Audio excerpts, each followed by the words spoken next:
matching the goals of the conservation community and the business community. That's the engagement concept. In the cases of IUCN, when we engage with large organizations, very often what we did is we started with a workshop at fairly senior level within two organizations, and just have the two parties meeting and brainstorming on what are the opportunities, what are the things that each organization can bring to the table and that we could gain from.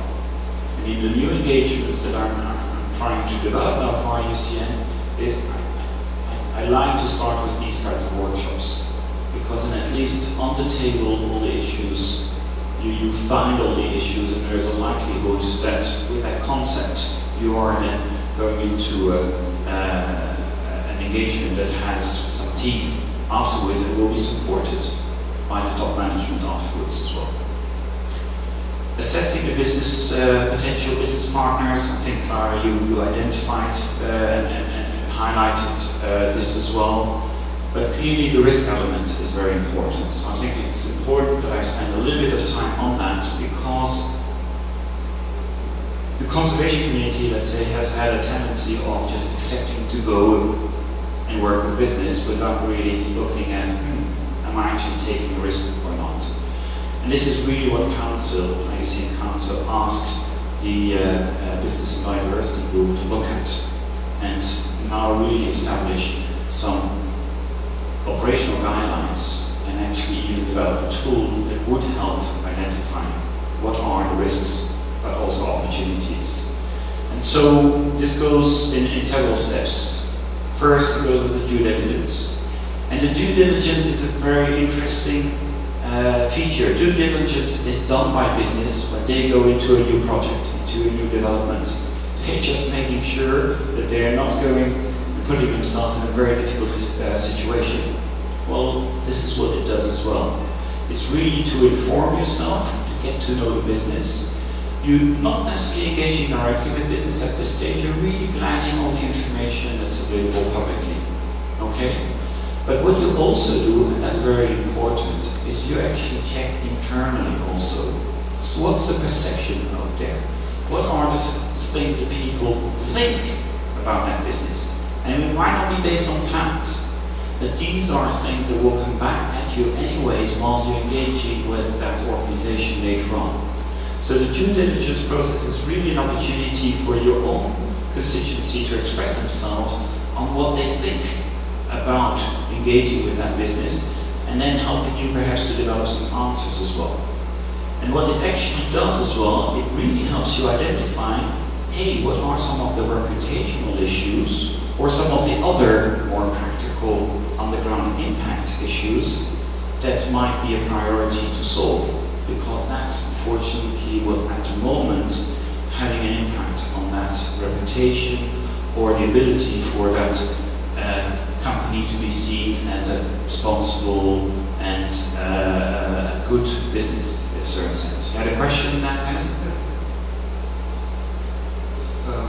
It's a question about data, I suppose. I know that we're supposedly living in an information age where a lot of data is actually locked behind expensive databases that you need to pay to get access to, which makes the question of due diligence sometimes expensive and difficult. I know that, for example, IUCN doesn't necessarily subscribe to all databases that contain academic information that could inform due diligence in important ways. So how do you deal with that?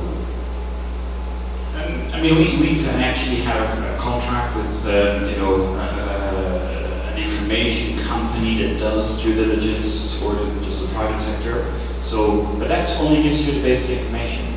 It needs to be analyzed. It's actually the second part is much more interesting. So the information we're collecting is all this, So really, there's a large range of information that gets collected, and that's an initial report. But I found in the due diligence, the more interesting part is the questions and answers with the constituencies, because then you really get to what's bugging people in that company or working with that company. And very often the Q's and A's and the questions and answers that we got prepared for our DG or DGG, in our engagement with Shell, in our engagement with Rio Tinto, are very well informed by these due diligences, because we can preempt some of the questions that might be coming up. Risk and opportunity matrix. So it's a bit probably very difficult to read from where you are, but we went very diligently in actually producing a tool that helps identifying if you're going into a high-risk area or a low-risk area, and actually being as objective as possible in evaluating that. So you see there's about 11 criteria on both ends, the risk side and the opportunity side, and there are clearly some risk elements that are no-go areas. So there are types of businesses that we wouldn't want to go into. It's not written in IUCN policy. I know WWF and some other organizations have actually, we would not engage with, drug, alcohol, tobacco type companies. IUCN hasn't got that. My theory or my philosophy is you can't always marry Snow White. Sometimes you need to go for one that's a little bit grayer and someone that is, yes, currently polluting. But if you want to create transformational change, you might actually need to go to some of the guys that don't have such a great operational track record, because that you might have the opportunity to really change and go to transformational change.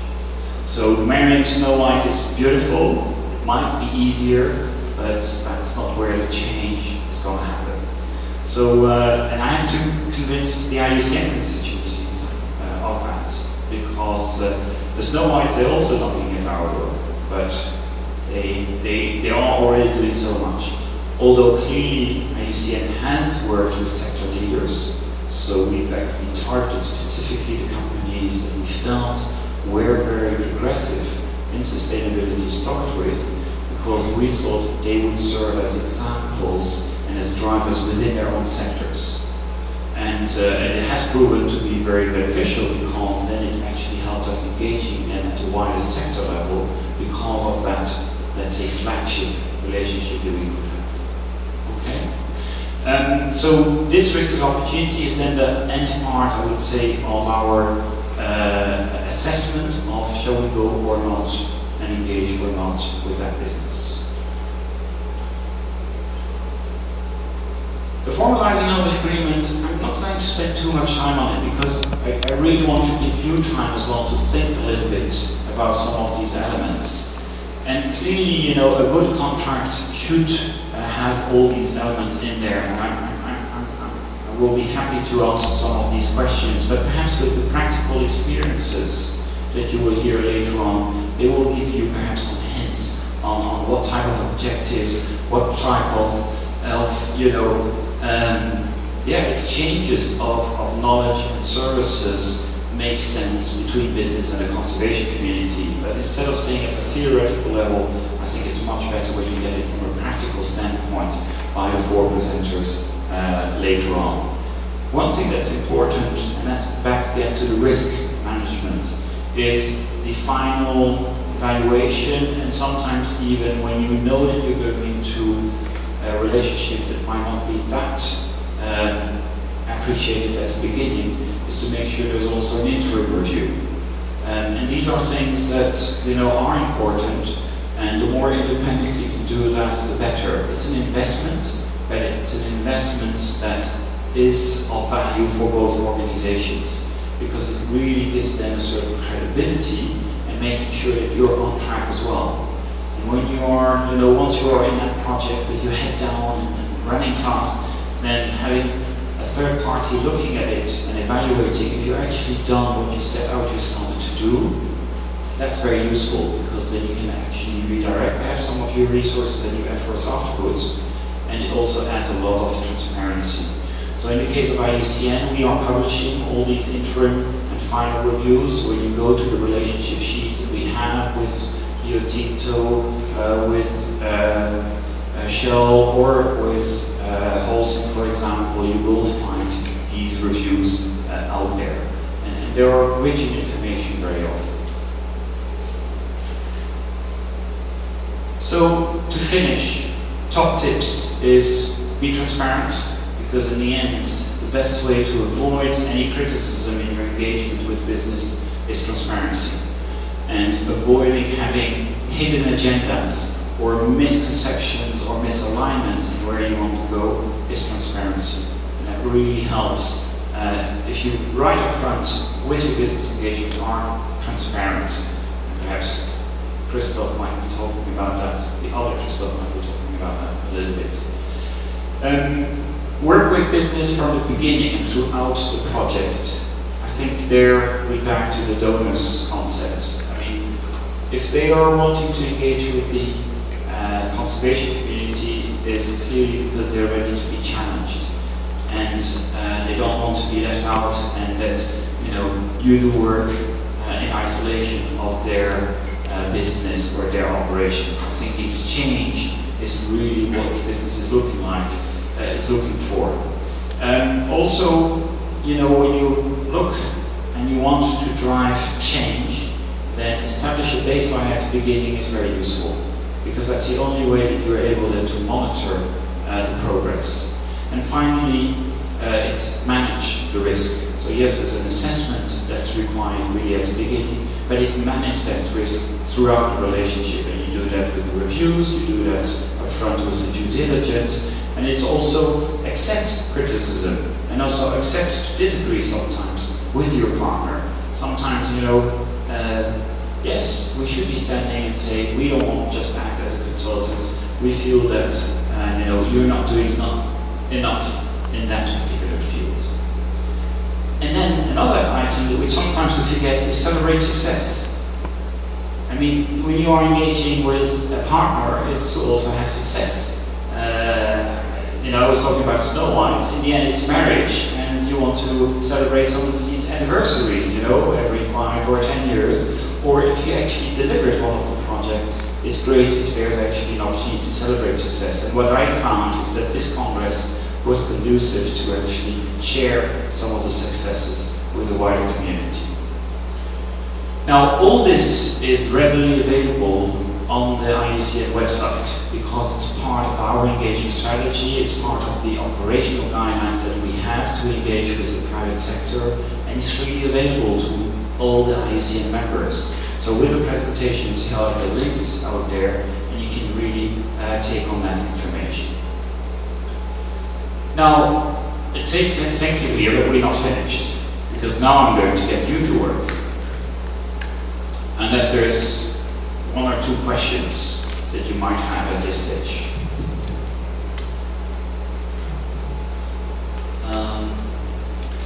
Can you elaborate a bit about the funding model? Is the only funding model that the business is giving money to some kind of a staff member of the organization that works on it? Is it putting money on an agreed advisor and the organization is just on the board of the project? What exactly are the options for that? A funding model is, I think, very linked to the organization that you work with, and some of the principles that are around, the engagement. In the case of IUCN at Business and Biodiversity Program, and that's, I think, with most of the secretariat level, it's clearly what we say project-based. But within that project, there is also the realization that there is a need for a coordination role. So when we actually are, let's say, setting up the financial conditions of the exchange, it's really based on the detailed work plan and budget. And then there might be some seed funding, I would say, for other projects. But IUCN has always tried to make sure that it's based on delivery.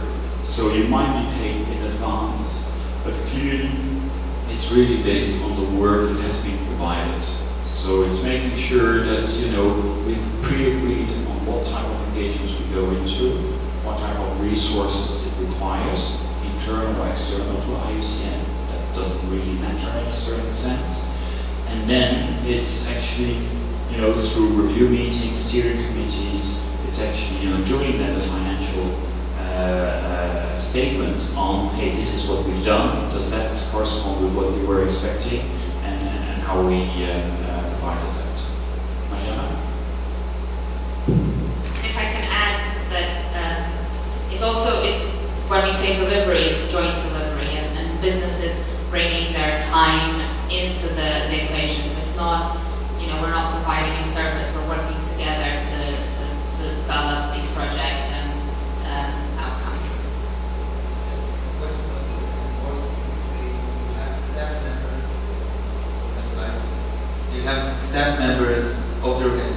which are paid by the business company? And if so, isn't it a bit of a problem because you always have an incentive to maybe continue the engagement, otherwise this staff member might lose their job? I mean, it sounds like a very technical thing, but I think that it might be a problem. Yes, I mean, we depend on the funding of our donors, we depend on the funding of the private sector. But if you stand to your strategy, if you've got clear conservation goals that you've set up front, then you make sure that you're driving this agenda in a certain sense, and that there is also an acceptance with your partner that this is what you're working on. So yes, there's an acceptance of funds in exchange of services or whatever. But that's where also I say you should be prepared to say no to some activities. That, and not just act as a pure consultant. I mean, I was on the other side, and I was managing the ICN relationship from a private sector standpoint. I'm actually a procurement person, so I used to set up a service contract. And I was told many times that don't treat ICN as a consultant. Well, yes, I understand that, but there's services that you want in return. And what's important in the funding mechanism, and what we're going to probably evolve to more and more, is instead of having bilateral one-to-one relationships with companies, I think there's more to gain in creating platforms of exchanges, because that's where sometimes the richness of the solutions and the innovations are. And that is almost, I would say, invaluable. So we will be asking, companies to pay into a platform, but perhaps Christoph might be talking about that as well. There's probably much more value.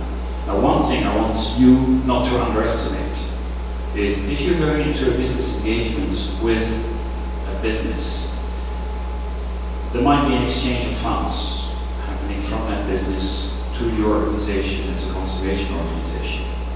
Don't underestimate the investment that's happening on the other side. The iceberg is really an iceberg. Sometimes the involvement of the resources within the business, the fact that we've got about 100 business representatives here at Congress, we don't pay for that. They pay themselves. And that's a lot of management time, that's a lot of personnel time that they have invested in that. So I think we should also sometimes be humble that, yeah, we might be feeling, oh, we should be getting more money, but there's very often an invisible part of investment that's done by part of business to actually be working with our organizations. So let's not forget that, because sometimes we're only seeing the exchange of funds out there. Okay? Thank you for the question. I know it's a tough one.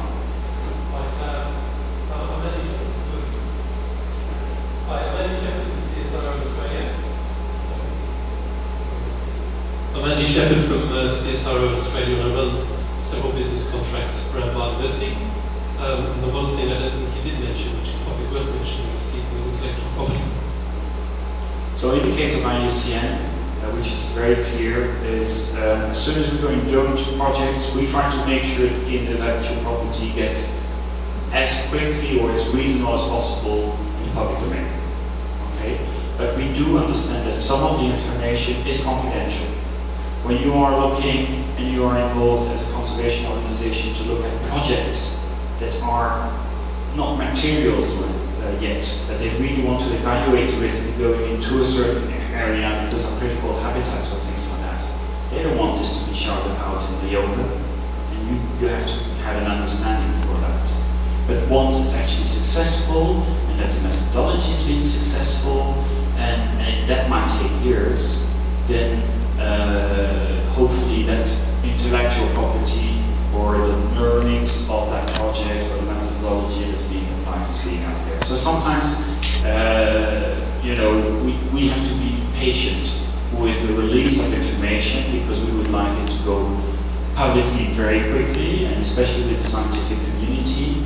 I'm working with Rio Tinto on some of the net positive impact calculations, the accounting behind it, and there were some questions on should we disclose all the databases that have been used so that the conservation community and the specialists can do their own calculation. It's say, well, what's really the benefit? You know, the calculations have been made. Do you want to release it again so that somebody else makes the calculations? Or you just produce the results of the calculations? So that's a little bit of a give and take needs to happen. I just think one of the critical issues from my organisation's perspective is the intellectual property you bring into a relationship.